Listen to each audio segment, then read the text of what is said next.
नमस्कार व्यूअर्स, मैं हूं अमीश देवगन और आप देख रहे हैं देश का सबसे चर्चित और सबसे लोकप्रिय कार्यक्रम आर पार। चुनाव के 4 चरण पूरे हो चुके हैं, लेकिन 2024 के चुनाव की शुरुआत से लेकर अब तक जो मुद्दे सबसे ज्यादा सियासत में छाए हैं वो है अब की बार 400 पार। बीजेपी लगातार यह दावा कर रही है कि इस बार एनडीए गठबंधन 400 के आंकड़े को पार कर जाएगा, तो दूसरी तरफ विपक्ष कह रहा है 400 प्लस वाला यह टारगेट अब नरेंद्र मोदी के लिए असंभव है। यह मुद्दा चुनाव का इतना बड़ा हॉट इशू बन गया है कि जब मैंने प्रधानमंत्री मोदी का साक्षात्कार किया तो मुझे यह सवाल पूछना पड़ा। लेकिन बीजेपी चुनाव की शुरुआत से लेकर अब तक यानी अभी तक इस टारगेट को हासिल करने पर बेहद कॉन्फिडेंट है। उधर विपक्षी गठबंधन ने भी 300 सीटों पर जीत का एक बड़ा दावा कर दिया है, ऐलान कर दिया है। अब सवाल है कि लोकसभा की कुल सीट है 543। ऐसे में आधे से ज्यादा चुनाव बीतने के बाद जीत को लेकर किसका दावा सबसे ज्यादा दमदार है, आज इसी पर होगी देश की सबसे बड़ी बहस। 400 पार कितना दूर और कितना पास।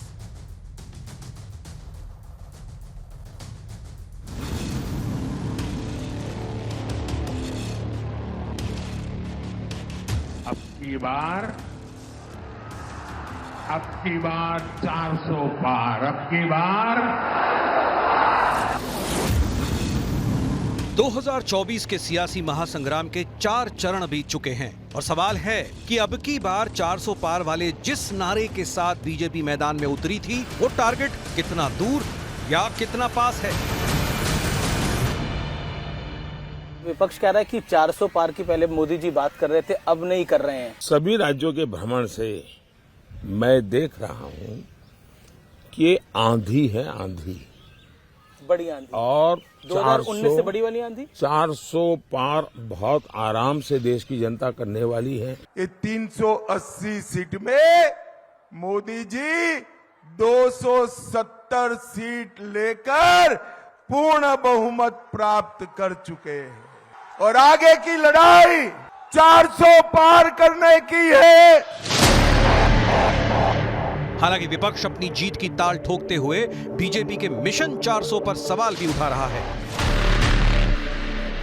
पहले कह रहे थे 400 पार, 400 पार, 400 पार, अब 150 पार नहीं बोल रहे। ভোট পেশ হয়ে গেছে, তাতে 195 থেকে 200-র মধ্যে বিজেপি বড় জোর হলে থাকতে পারে, আর ইন্ডিয়া জোট পাবে 295 থেকে 315। मी आत्मविश्वासाने सांगतो, इंडिया आघाडीचे 300च्या वरती खासदार निवडून येणार म्हणजे येणारच। लेकिन इसी बीच महाराष्ट्र के डिप्टी सीएम देवेंद्र फडणवीस ने उद्धव ठाकरे और विपक्ष पर जोरदार वार किया है। आपने संजय राउत के लिए बोला कि वो उनका स्तर नहीं है, लेकिन उद्धव ठाकरे तो एडवाइस ही संजय राउत की मानते हैं। जिस प्रकार के भाषण उद्धव जी के मैं देख रहा हूं, मुझे ऐसा लगता है कि उनको साइकियाट्रिस्ट की आवश्यकता है। He needs help. 400 सीटें क्यों चाहिए भारतीय जनता पार्टी को?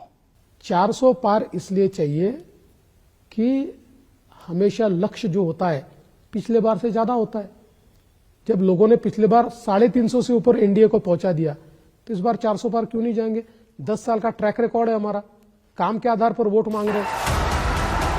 लेकिन आज सबसे बड़ा सवाल है कि क्या भारतीय जनता पार्टी ने 400 वाले टारगेट में विपक्ष को फंसा दिया है।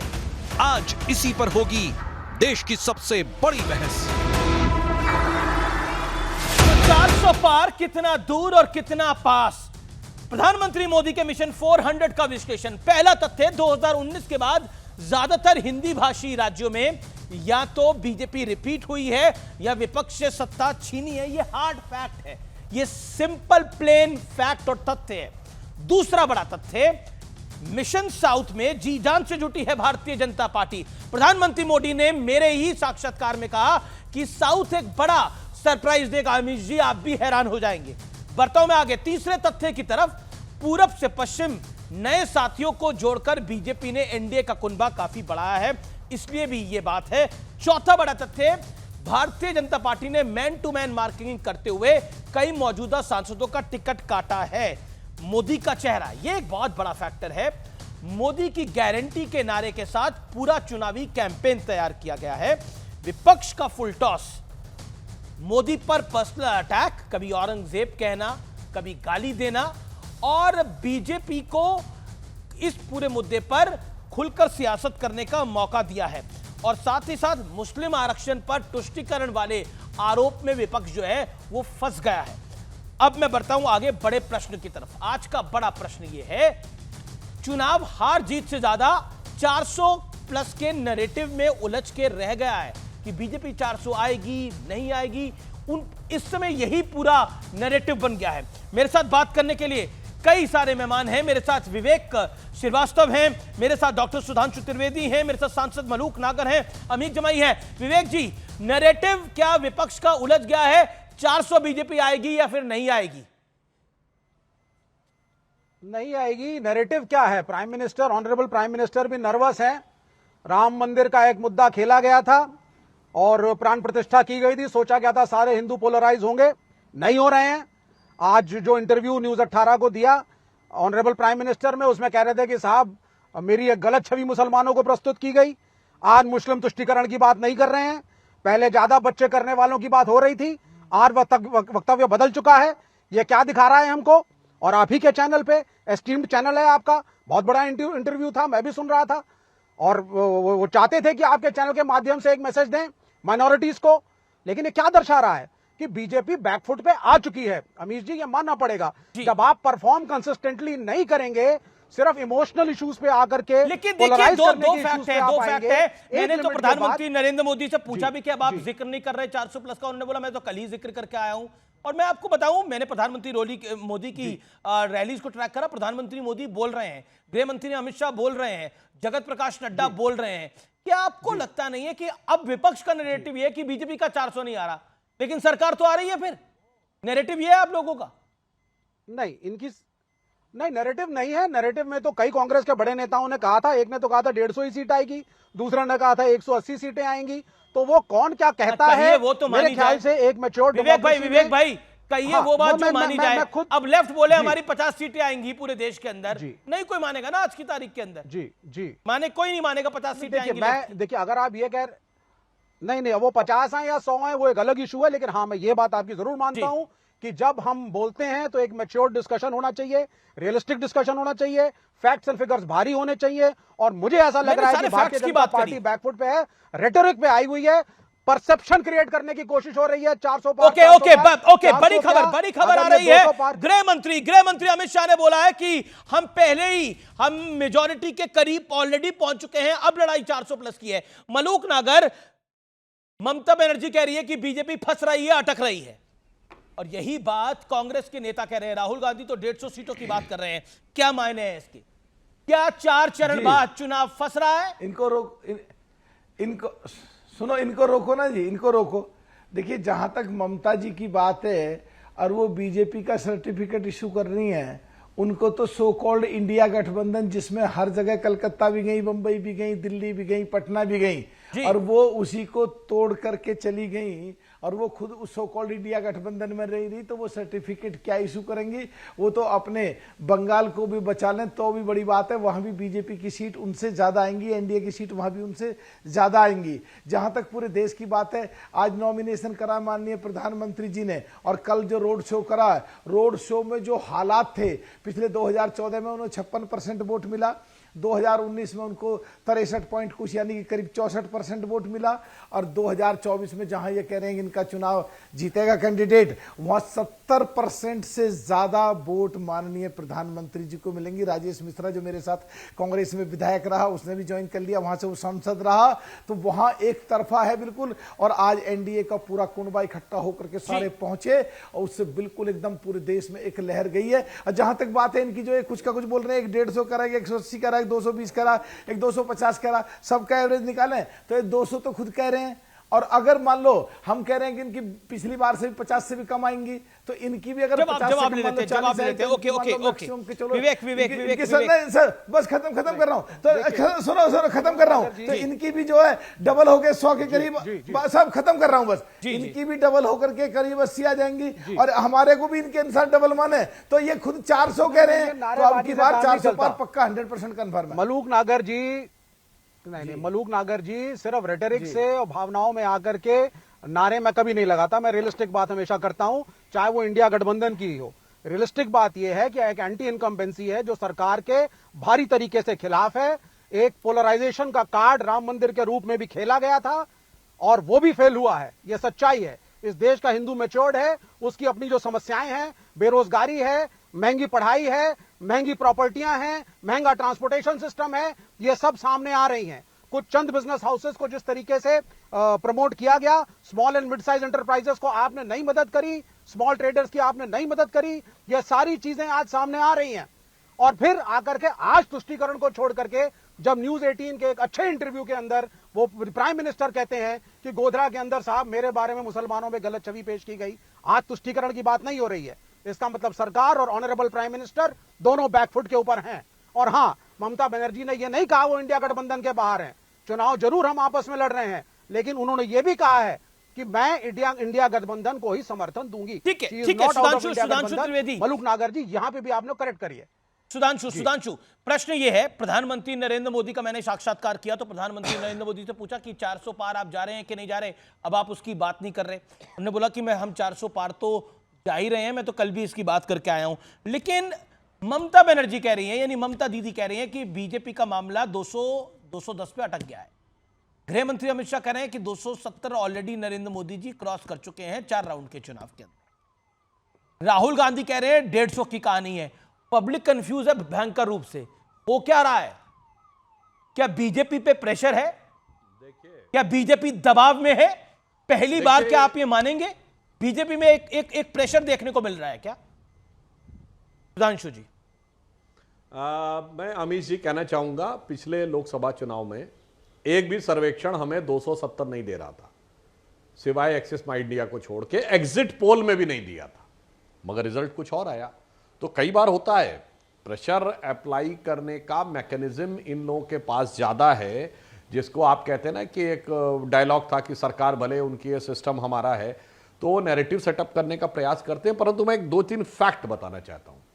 अगर इनकी बात में दम होता तो राहुल गांधी जी अमेठी छोड़ते भाई, वो तो इनके सबसे आगे के नेता है ना। दूसरी बात, अगर इनकी बात में दम होता तो अखिलेश यादव जी के परिवार के ही तो उन्हीं के चचेरे भाई लड़ रहे थे ना कन्नौज में।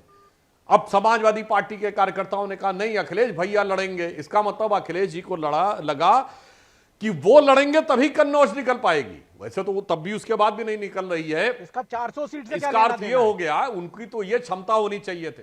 अरे सुनिए, बता रहा हूं सर, अगर आपको लग रहा है उनकी तो स्थिति ये होनी चाहिए थी कि अपने गढ़ में तो लैंपोस्ट को टिकट दे दूंगा वो जीत जाएंगे। अरे जब सर्वोच्च नेता अपने गढ़ में जीतने की हिम्मत नहीं कर पा रहे हैं थोड़ी ना, तो ये नहीं ये रिडिकुलस है। This is ridiculous. आप जो कह रहे हैं वो रिडिकुलस फैक्ट्स हैं। आप टोटल शब्दों का चयन ठीक करिए विवेक जी। 400 का आंकड़ा आप कैसे कह रहे हैं? बीच में बोलने लगा। अच्छा विवेक जी नहीं बोल रहा हूं। अरे मेरे भाई बात भड़बड़ा रहे हो भैया, विवेक जी कहे आप भड़बड़ा रहे हैं? इनसे तो ये पूछा जाए कि भैया राहुल गांधी से लड़ रहे हैं कि साथ में हैं? वायनाड में लड़ रहे थे और दिल्ली में देखिए उनके लिए कितनी जोर जोर से चिगाड़ रहे हैं।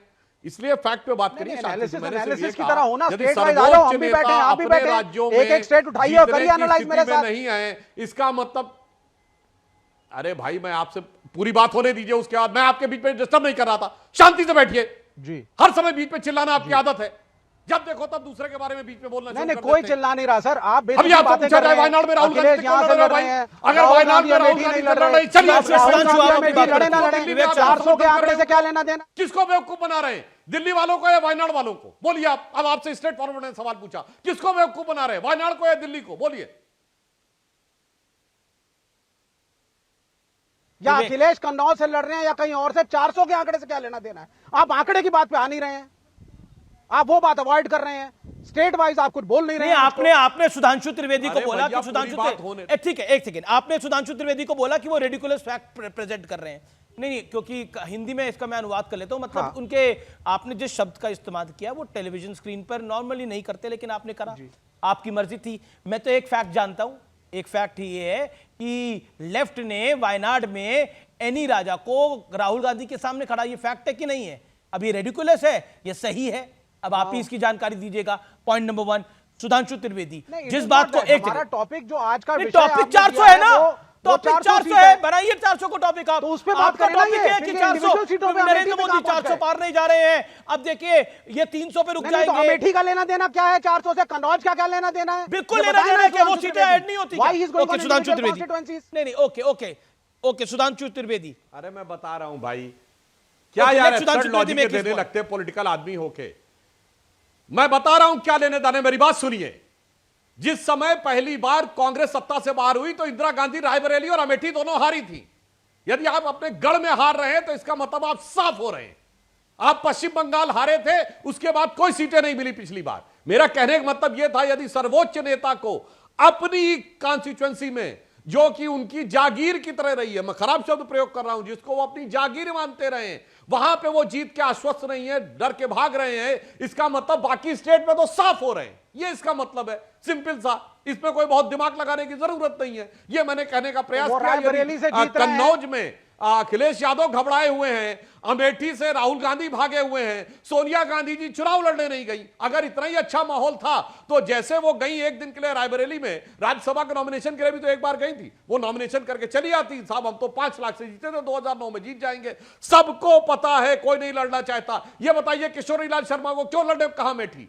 कोई नेता लड़ने को तैयार नहीं था, न मंत्री, न महासचिव, न सचिव। प्रियंका जी को तो छोड़ दीजिए, कोई नेता लड़ने को तैयार नहीं था। आपने अपने वफादार आदमी को बलि का बकरा बनाने के लिए भेज दिया। यह दर्शाता है जब अपने गढ़ में यह स्थिति है तो पूरे देश में साफ। ये कुछ नहीं दर्शाता है। किशोरी लाल बहुत पुराने कार्यकर्ता हैं, उनके इतिहास में जाइए आप पहले कि किशोरी लाल हैं कौन, और रायबरेली में उनका क्या योगदान रहा है, और अमेठी में क्या योगदान रहा है, और सोनिया जी की एब्सेंस में रायबरेली संभालता कौन था। इन डिटेल्स में आप जाइए पहले। यहाँ जनता को बरगलाने की जरूरत नहीं है। मतलब आपकी राय में किशोरी लाल, एक अच्छा पॉइंट है, आपने बहुत अच्छी बात बोली विवेक जी। उसको टिकट दिया तो उसमें आपको क्या समस्या है? Very very valid point. Viewers, बहुत बड़ी बात बोली है, बहुत बड़ी बात बोली है। और मैं आज, क्योंकि प्रधानमंत्री नरेंद्र मोदी का नामांकन हुआ है, बड़े नेता बड़ी सीटों से चुनाव लड़ते हैं, एक इंटरेस्टिंग बात बोली है। और मैं जानना चाहता हूं आपसे, किशोरी लाल शर्मा प्रियंका गांधी से ज्यादा पॉपुलर हैं रायबरेली के अंदर? I am just asking you. नहीं, it is not a question of popularity. Popularity में ठीक है, राहुल गांधी जी उनकी पार्टी ने डिसाइड किया। नहीं, मैंने तो आपसे जो प्रश्न पूछा उसका तो जवाब दीजिए। मैंने आपसे सवाल पूछा किशोरी लाल शर्मा, वो आपने वफादार बोला, आपने बोला वो पार्टी के वफादार है, सोनिया जी के एब्सेंस में वही रायबरेली। विवेक जी सवाल तो सुन लीजिए। विवेक जी इतने उत्तेजित मत होइए आप। राहुल जी को हराने के लिए आप ही की कैंडिडेट लड़ रही है वहां पर, लेकिन मेरा प्रश्न ये है कि प्रियंका गांधी वाड्रा से ज्यादा पॉपुलर किशोरी लाल शर्मा है। आपने बोला सोनिया जी के एब्सेंस में किशोरी लाल शर्मा ही सब कुछ देखते थे। किशोरी लाल शर्मा बहुत बड़े नेता हैं, आपकी राय के अंदर काफी वफादार हैं, सब कुछ है। मैं आपको यह जानना चाहता हूं, क्या आप प्रियंका जी से ज्यादा पॉपुलर हैं? भाई दोनों का अपना अपना रोल है, एक संगठन के अंदर सबका रोल होता है, और कौन किस रोल पे फिट बैठता है ये देखने वाली मैंने बात सिंपल सवाल पूछा। आप बता रहे फलाने का ये रोल है, ढमकाने का ये रोल है। मैंने तो सवाल पूछा पॉपुलर कौन है ज्यादा? भाई कौन ज्यादा कड़ी टक्कर दे सकता था अमेठी में स्मृति ईरानी गांधी हैं? सर सुन तो लीजिए सर, नेशनल लेवल पे नो डाउट ये कोई भी हमें बता सकता है कि Priyanka Gandhi is a very popular leader, she is of national level. लेकिन इन दो कॉन्स्टिट्यूएंसीज के अंदर किशोरी लाल शर्मा का अपना एक पुराना वर्चस्व रहा है। राजीव गांधी अपने साथ उनको लेकर के आए थे, तब से वो लोकल कार्यकर्ता के रूप में जबरदस्त काम कर रहे हैं, तो उनकी पार्टी ने उनको टिकट दिया। अब इसमें क्या समस्या है? समस्या क्या होगी? किसी को वो पार्टी का हक है, वो किसी को भी टिकट दे। सुधांशु त्रिवेदी, ये तो बात सही है, पार्टी का हक है, वो किसी को भी टिकट दे, लेकिन 400 पार में रायबरेली कैसे फिट बैठता है, ये सवाल मेरा भी है। हाँ, मैं बता रहा हूं। ये मैंने उदाहरण साफ दे दिया कि जब उत्तर प्रदेश में जनता पार्टी 85 की 85 सीटें जीती थी तो रायबरेली अमेठी कांग्रेस हार गई थी 77 में। बस ये इस बात का जवाब देने के लिए पर्याप्त है कि अगर कोई नेता अपने गढ़ में हार रहा है, इसका मतलब उसकी पार्टी पूरे प्रदेश में साफ हो रही है।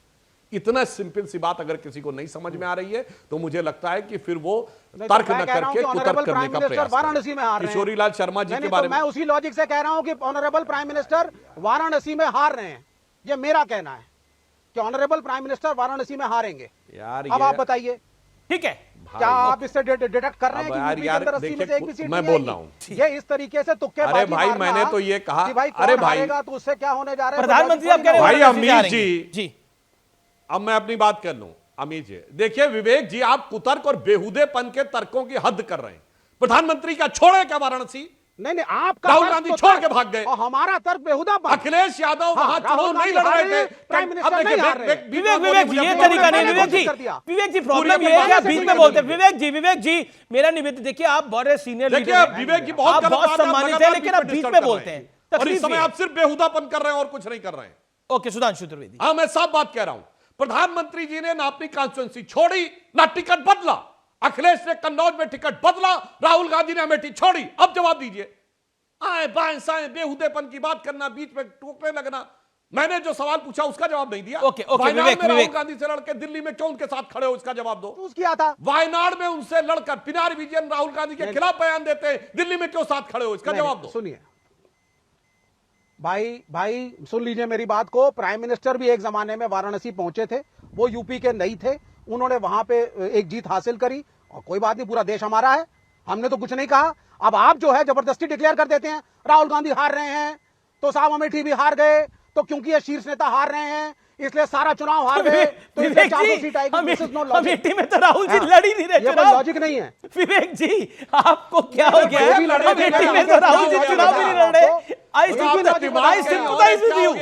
अमेठी में तो राहुल गांधी चुनाव ही नहीं लड़ रहे। लॉजिक से मैं कहना शुरू करूं, आप कह रहे हैं अमेठी राहुल गांधी हार रहे हैं। अमेठी में तो राहुल गांधी चुनाव ही नहीं लड़ रहे। राहुल गांधी तो है ही नहीं उस रेस के अंदर, जिस रेस में आप उनको जीता वो बता रहे हैं। ऐसे बोलना शुरू राहुल, एक second, all audios down, all audios. Rahul Gandhi उस रेस में भाग ही नहीं रहे जिस रेस में आप राहुल गांधी को जीता वो बता रहे हैं। आप कह रहे हैं अमेठी राहुल गांधी हार रहे हैं, बीजेपी ये नैरेटिव बना रही है, मतलब राहुल गांधी लड़ ही नहीं रहे Amethi. Okay, you made your point. Okay, Sudhanshu quick rebuttal. मैं क्या अमीक जमाई भी काफी लंबे अरसे से इंतजार कर रहे हैं। विवेक जी आप अकेलौते नहीं है। सुधांशु 30 सेकंड। क्या लग रहा है जैसे कि मतलब बहुत ही अजीबोगरीब। मैं अब और फैक्ट बता देता हूं। विवेक जी अब सुनिए, राहुल गांधी जी वहां से सिर्फ भागे ही नहीं है अमेठी से, जो मैंने कहा। यह बताइए कितनी जिला पंचायत कांग्रेस के पास है, कितनी विधानसभाएं जब कांग्रेस के पास है? जवाब दीजिएगा। हम ऐसे हवा में नहीं बोल रहे हैं। ना नगर पंचायत आपके पास, ना जिला पंचायत आपके पास, ना विधानसभा आपके पास। और पिछला चुनाव आप हारे हुए और उसके बाद आप छोड़ के चले गए। और आप तुलना कर रहे हैं वाराणसी से, जहां विधानसभा भी हमारे पास, मेयर भी हमारे पास, जिला पंचायत भी हमारे पास, 3.5 लाख की जीत। अरे यार कुछ तो समझदारी से बहस करो। माना है कि आप गलत बात डिफेंड करने के लिए आए, मैं लॉजिक दे सकता हूं, इसका भी लॉजिक है, इसका भी कोई कुछ तो लॉजिक नहीं है। क्या अमेठी में सब कुछ हारे हुए हैं? आप ही बीड़ा उठाया हुआ है क्या विवेक जी? पूरे विपक्ष के लिए बोलने का अमीक जमाई को लेके आइए। आप अमीक जमाई भी लंबे अरसे से इंतजार करें। It is unfair. आपने पूरा बीड़ा थोड़ी उठाया हुआ है। अमीक जमाई, ये क्यों विपक्ष बार बार इस बात को हैमर कर रहा है कि BJP is in pressure, Narendra Modi is in pressure? क्योंकि मैंने भी प्रधानमंत्री का साक्षात्कार किया और मैंने ये प्रेशर वाला सवाल भी पूछा। अब अपना जवाब दीजिए, फिर मैं प्रधानमंत्री ने जो राय रखी उसमें भी बताऊं, आपको दिखाऊंगा। अमीक जमाई।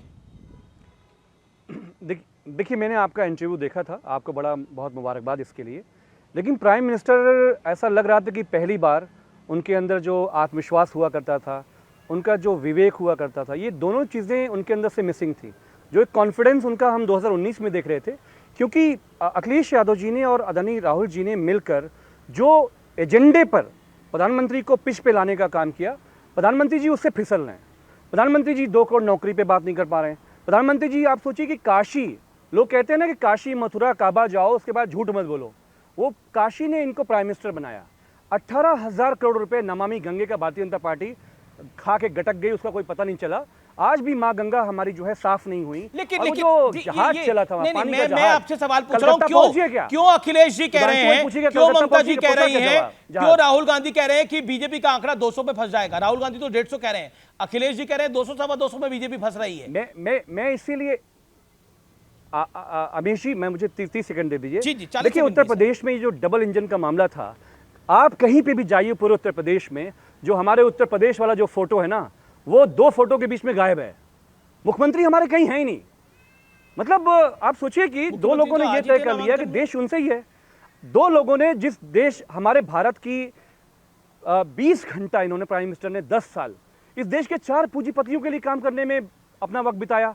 आप सोचिए 2 करोड़ नौकरी का कोई पता नहीं। ठीक है, you made your point okay Sudhanshu Trivedi. लेकिन इसी बीच क्योंकि ये देश जानना चाहता है क्या नरेंद्र मोदी पर अपनी तीसरी टर्म का प्रेशर है, क्या ये प्रेशर बहुत ज्यादा है? ये सवाल आपके मन में होगा, ये सवाल मेरे मन में भी था, और ये सवाल क्योंकि देश के मन में है, आप सबके मन में है, तो मैंने प्रधानमंत्री से पूछा, जवाब क्या आया वो महत्वपूर्ण है। आप पर बहुत बड़ा एक प्रेशर है कि आप अपनी तीसरी टर्म में वापस आए। मेरे पर कोई प्रेशर नहीं है जी।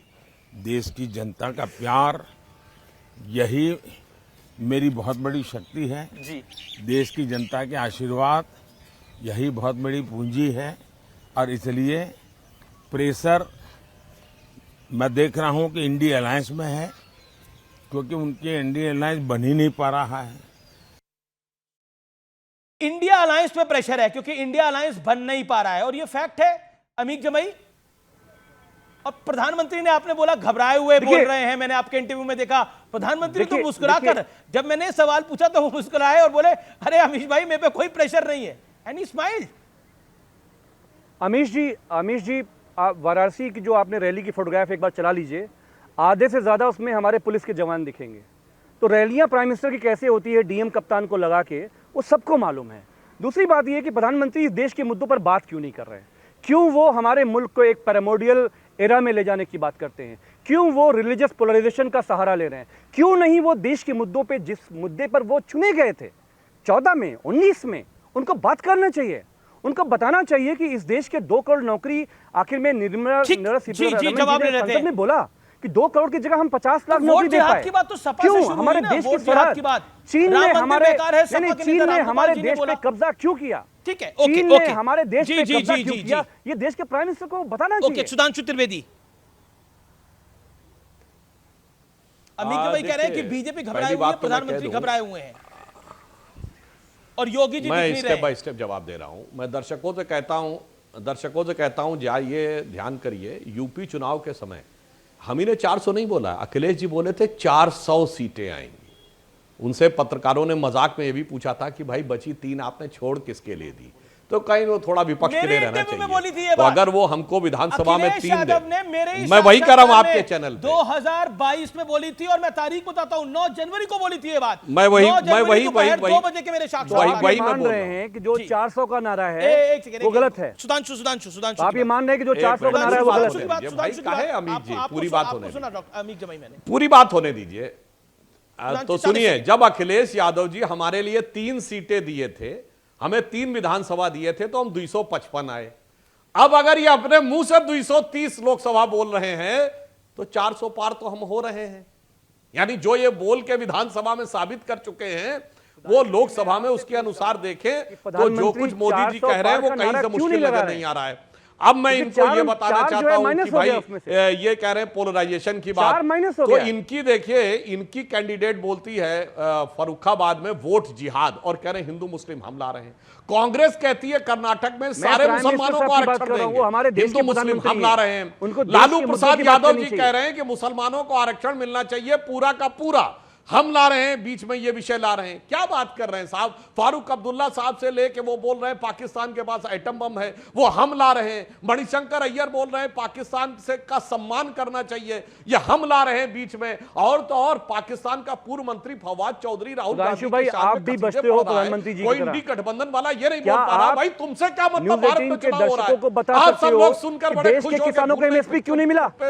देश के किसानों को एमएसपी क्यों नहीं मिला? तो मेरे भाई 33% जो महिलाओं का आरक्षण हुआ उसमें दलित, इसीलिए आप हमेशा कह रहे हैं, वरना आपको अपनी कैंडिडेट जिसने वोट जिहाद बोला था उसके ऊपर, अब देखिए फिर चिल्लाने के अलावा कोई विकल्प नहीं है। जहां फैक्ट गलत आ जाते हैं, मैं बोल रहा हूं कि प्राइम मिनिस्टर की बात का जवाब दीजिए। कोई विकल्प नहीं है, प्राइम मिनिस्टर की बात का जवाब दो। प्राइम मिनिस्टर की तो 2 करोड़ की नौकरी का क्या हुआ? जवाब नहीं है, जवाब नहीं है। बताओ ना मुझे, क्यों इस देश के 6000 करोड़ रुपए, आपने बोला कि देश के युवाओं के लिए पैसा नहीं है, नौकरी के लिए पैसा नहीं है। उत्तर प्रदेश में 10 पर्चे लीक हो गए, सारी नौकरियां भरी नहीं जा रही हैं, और आपका जेब भरने के लिए भारतीय जनता पार्टी का 6000 करोड़ रुपया ईडी से आपने पहले धमकवाया, फिर ये आपने सवाल मैं extortion सुधांशु जी करा से के पूछ लेता हूं। 6,000 सुधांशु जी, करोड़ रुपया ओके। प्रधानमंत्री ने ठीक है। भारतीय जनता पार्टी के अकाउंट में भर लिया। ठीक है, ओके ओके ओके। सुधांशु जी, बार बार होता है, बार बार कहा जाता है, नैरेटिव एक बिल्ड करा जाता है कि बीजेपी ने धमकाया, बीजेपी ने उगाही करी। राहुल गांधी जी भी यही शब्दों का इस्तेमाल करते हैं, अमित जमाई साहब भी इन्हीं शब्दों का इस्तेमाल करते हैं। अमित जमाई,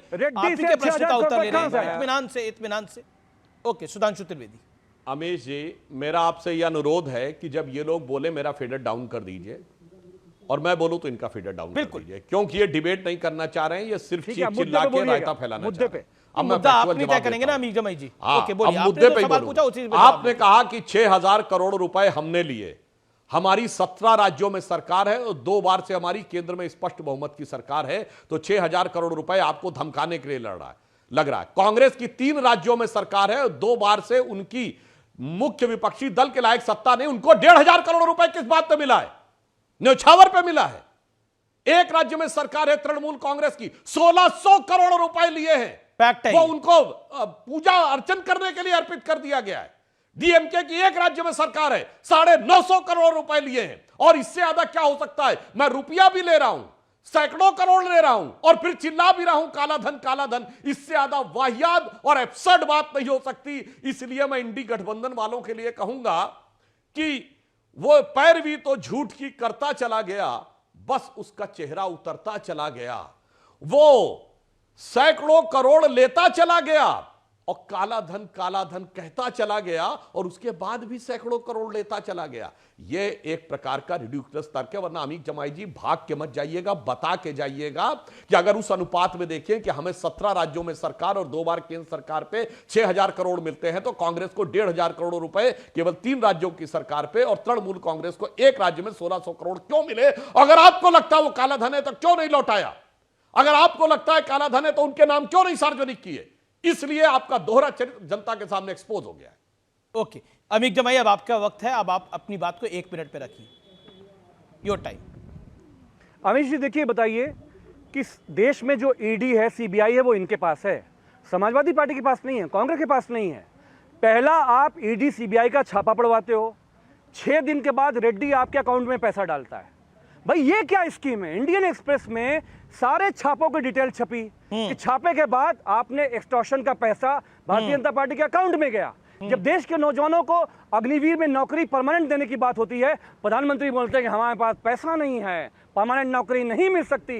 लेकिन आप 75 साल की उम्र के बाद भी तीसरी बार प्रधानमंत्री बनना चाहते हो। देश का नौजवान जो अपनी भारत माँ के लिए सरहद पे शहीद होना चाहता है, उसके लिए आपके पास परमानेंट नौकरी नहीं है।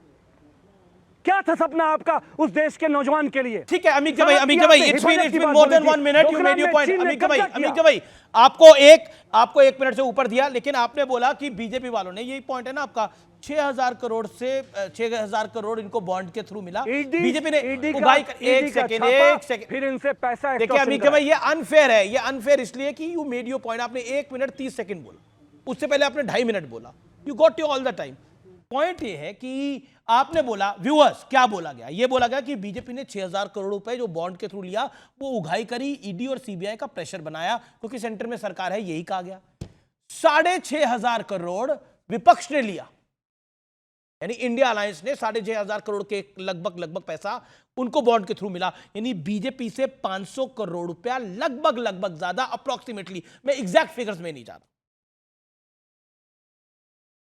तो इंडिया अलायंस ने, विपक्ष ने, क्या विपक्ष ने भी उगाही करी थी? विवेक जी, आप इस बात का जवाब दीजिए कि टीएमसी ने उगाही करी थी जो 1,600 करोड़ रुपए मिले, कांग्रेस ने उगाही करी जो उसको 1,500 करोड़ रुपए मिले। अरे रुकना पड़ेगा जी। सपा ने उगाही करी थी जिसकी कहीं भी सरकार नहीं है, जो उसको पैसे मिले, रुकना पड़ेगा जी। बीएसपी ने उगाही करी थी जो उसको पैसे मिले, रुकना पड़ेगा जी, पूरा रुकना पड़ेगा। बीएसपी की तो सरकार ही नहीं है, कहीं सांसद भी कम है, सपा का भी यही हाल है। किसने उगाही करी थी बताइए? मतलब एक कहानी बोलने की एक हद होती है। क्या उगाही करके, अगर बीजेपी ने 6,000 करोड़ रुपए इलेक्टोरल बॉन्ड से उगाही करके लिए, तो विपक्ष ने 6,500 करोड़ रुपए कैसे लिए? विवेक भाई, पहली चीज तो एक पार्टी बीजेपी को समूचे विपक्ष के साथ आपने इक्वेट कर दिया, यह लॉजिक गलत है। बीजेपी एक पार्टी है, 6,000 के ऊपर करोड़ उसने लिए हैं। कम्युनिस्ट पार्टियों ने सारे के सारे इलेक्टोरल बॉन्ड्स को नकारा है, नहीं लिया। दूसरी बात, यहां पे प्रेशर डाल करके उगाही की गई है। बीजेपी के पास सरकारी तंत्र था जो करप्शन में फ्रेम मैं तो सवाल पूछ रहा हूं कि ममता दीदी के पास तो एक राज्य में सरकार है। इलेक्टोरल बॉन्ड ना ममता दीदी के पास तो एक राज्य में सरकार है, तो 1600 करोड़ रुपए कैसे ले लिए? प्रूव करिए आप प्रूव करिए। हमने तो तथ्य दिए आपको। नहीं, हम तो बिल्कुल कहेंगे तो सामने लिस्ट तथ्य निकाल के दे इलेक्टोरल देंगे। बॉन्ड के थ्रू गए ट्रांसपेरेंटली दे पैसे देंगे। भाई। कौन कौन सी कंपनियां हैं? आज कौन से कौन सी आज कंपनियां हैं? 2019 से कब पहले तो किसने पता ही रेड नहीं हुई लगता था। और कब किसने बॉन्ड मतलब लिया? आज से कुछ ये साल पहले तो सारा पता ही नहीं मीडिया लगता था में किस available है। पार्टी को कितना मिला। ये तो इलेक्टोरल बॉन्ड आए तो पता लगने शुरू हुआ, उससे पहले तो पता नहीं लगता था। क्योंकि मुझे तो याद है पीवी नरसिम्हा राव पे हर्षद मेहता ने आरोप लगाया था कि 1 करोड़ रुपए देकर आया हूं मैं। हर्षद मेहता ने कांग्रेस के पीएम पे आरोप लगाया था। राम जेठमलानी उस प्रेस कॉन्फ्रेंस में बैठे थे। 90 आपको याद है नहीं है, लेकिन मुझे याद है, हमने जरूर किताबों में अखबारों में पढ़ा है। और इंडियन एक्सप्रेस की मैंने तब की अखबार पिछले कुछ दिनों पहले देखी, उसकी लीड स्टोरी थी, a stock broker accuses the prime minister of India. PV Narasimha Rao पे आरोप था कि 1 करोड़ रुपए अटैची में बंद करके दिया गया है पीवी नरसिम्हा राव को। Sudhanshu Trivedi, your answer is very important. वो तो अब बता, nation is watching it. Amish ji, वो तो बहुत छोटी बात थी। कांग्रेस पार्टी ने तो सद्दाम हुसैन से पैसा लिया। सद्दाम हुसैन से तेल के कूपन सीधे कांग्रेस पार्टी के नाम आए। वोल्कर रिपोर्ट 2006, जिसके लिए इनके विदेश मंत्री नटवर सिंह को इस्तीफा देना पड़ा। और उस पे भी अगर इनको कोई कंफ्यूजन हो विवेक जी, तथ्यों पे बात करने वाले विवेक जी, तो नटवर सिंह ने अपनी किताब one life is not enough में पूरा कच्चा चिट्ठा खोल दिया है। और कम्युनिस्ट पार्टी कहती है कि मैं तो किसी से पैसा लेता ही नहीं। यह भी अपने आप में बहुत आश्चर्य की बात होती है कि इनके जहाज और गाड़ियों के खर्चे कहां से चलते हैं, इनका जो चुनाव का खर्चा है कहां से आता है। अब मैं तो सुधांशु मुझे ब्रेक के लिए रुकना पड़ रहा है, लेकिन देवेंद्र फडणवीस ने बहुत बड़ी बात बोली है। ब्रेक के बाद दिखा रहे हैं आपको, लेकिन एक बड़ी ब्रेकिंग न्यूज भी आ रही है ब्रेक के। मैं हूं अमीश देवगन और महाराष्ट्र के रण पे बात करने के लिए और देश के भी रण पे बात करने के लिए मेरे साथ मौजूद हैं भारतीय जनता पार्टी के वरिष्ठ नेता और महाराष्ट्र सरकार में डिप्टी सीएम उप मुख्यमंत्री देवेंद्र फडणवीस जी। नमस्कार। बड़ा प्रश्न यह है कि महाराष्ट्र की डगर सबसे ज्यादा कठिन है पूरे देश में क्या? देखिए, एक नैरेटिव तैयार किया जा रहा है कि महाराष्ट्र की डगर कठिन है। जी, महाराष्ट्र की डगर ये भारत की डगर से कोई अलग नहीं है। भारत भी मोदी जी के साथ है, महाराष्ट्र भी मोदी जी के साथ है। अखबारों में आपने एक ऐड दी और वो ऐड जो थी वो ब्लैक ऐड थी, काली ऐड थी, और उस ऐड के अंदर लिखा हुआ था कि वोट वहां डालिए कि जश्न हिंदुस्तान में बने, पाकिस्तान में नहीं। इसके मायने क्या थे? अगर पाकिस्तान के मंत्री ट्वीट करे और कहे कि नहीं राहुल गांधी चुनकर आने चाहिए, वो बहुत अच्छे नेता है, तो इसका मतलब यह है कि मोदी जी चुनकर आएंगे तो भारत में जश्न होगा, पाकिस्तान में तो नहीं होगा। लेकिन राहुल गांधी अगर गलती से चुनकर आ गए तो जश्न कहाँ होगा? तो पाकिस्तान में होगा। इनकी आप फितरत देखिए। इनके एक नेता कहते हैं पाकिस्तान के पास अणुबम है, वो हमारे ऊपर बमबारी कर सकता है। दूसरे एक नेता और कुछ कहते। और सबसे बड़ी बात तो यह है, यहां महाराष्ट्र में इनके लोगों को यह चिंता है कि अजमल कसाब जो इस देश में कसाई की तरह लोगों को मार चुका है, उसकी बदनामी होती है। ऐसा करने वाले इनके नेता है। लेकिन चुनाव के अंदर जो बयानबाजी हो रही है वो हम देख ही रहे हैं दोनों ओर से। लेकिन एक ऐसा बयान आया जो देश के प्रधानमंत्री के ऊपर था और औरंगजेब से प्रधानमंत्री नरेंद्र मोदी की तुलना की गई और कहा कि औरंगजेब की जैसे कब्र खोदी गई थी तो नरेंद्र मोदी क्या चीज है। ये बात कही शिवसेना के एक नेता संजय राउत ने। क्या कहना चाहते हैं आप इस विषय पर? पहली बात तो आप इस बात को समझ लीजिए, संजय राउत कोई नेता नहीं है। और मेरा तो सीधा मानना है, संजय राउत जैसे व्यक्ति को मेरे लेवल के आदमी ने जवाब देना, इतना उनका स्तर भी नहीं है। इसका जवाब हमारे प्रवक्ता देते हैं। संजय राउत एक प्रवक्ता है, उससे ज्यादा कुछ नहीं है। और जिसको केवल भौंकने के लिए छोड़ा हुआ है, मैं कुत्ता नहीं कह रहा हूं जी, तो आप कहेंगे कुत्ता कह दिया, उतना भी मैं उनका वो नहीं करूंगा, लेकिन भौंकने के लिए छोड़ा हुआ व्यक्ति है। और कोई भौंकने वाला व्यक्ति रोज उल्टी सीधी बातें करे, उससे फर्क क्या पड़ता है? देखिए, इन्होंने जितनी गालियां मोदी जी को दी, लोगों ने उतना ज्यादा प्यार मोदी जी पर किया। और ये संजय राउत जैसे लोग जो है ना, ये सूरज की तरफ देखकर थूकते हैं, थूक उनके मुंह पे गिरती है। लेकिन आपने संजय राउत के लिए बोला कि वो उनका स्तर नहीं है, लेकिन उद्धव ठाकरे तो एडवाइस ही संजय राउत की मानते हैं। देखिए, मैं बहुत स्पष्ट रूप से आपके चैनल पे कह रहा हूं कि जिस प्रकार के भाषण उद्धव जी के मैं देख रहा हूं, मुझे ऐसा लगता है कि उनको साइकियाट्रिस्ट की आवश्यकता है। He needs help.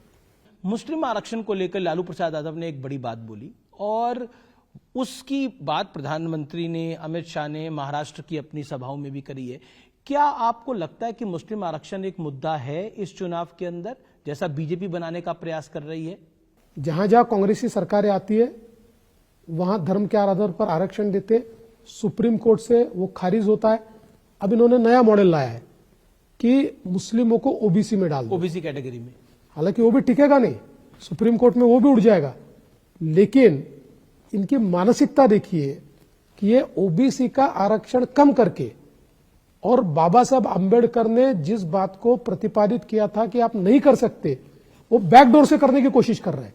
यूपी में एक समाजवादी पार्टी की नेत्री है, उन्होंने बोला वोट जिहाद करिए। को एक बात समझनी चाहिए कि जब वोट जिहाद की बात करेंगे ना, तो इसका परिणाम दूसरा भी होगा।